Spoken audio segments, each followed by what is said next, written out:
Yeah, well, the grace period has now come to an end in Scotland, and that's going to have a huge impact on businesses, nightlife venues, that kind of thing, and people running sporting and music events especially. So what it means then is that people now have to have a double vaccination passport, and that can be proved by using the NHS Scotland app, which then obviously provides your details and shows your details and proof that you've had 2 vaccinations. You can also get it in paper format. You can also get a PDF as well. So plenty of options open to people there to prove that they have this double vaccination passport status.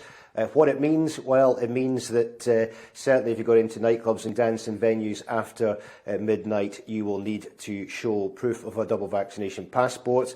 There's also other areas as well. Any unseated indoor events with 500 people or more, you'll have to show it for that as well. Any outdoor unseated events 4,000 people or more, again, you'll have to show it in that as well. So that's obviously things like music venues, that kind of thing, festivals, etc., etc. The other place is any event with over 10,000 people outdoors, that's compulsory. So you look at some of the football clubs in Scotland, that's certainly going to have a huge impact on people, some of these clubs being able to obviously trying to work out how to manage this and get people through the doors as quickly and efficiently as possible. And that's going to be a real task, you have to say. We've heard previously from nightclub owners saying, it can take up to an hour and a half to get people in. By that time, people start to lose the motivation to go and go elsewhere, and it's costing them money. So also, what you'd have to say with the football clubs as well, you're looking at the likes of Rangers and Celtic, big crowds at those clubs. How's that going to impact on them?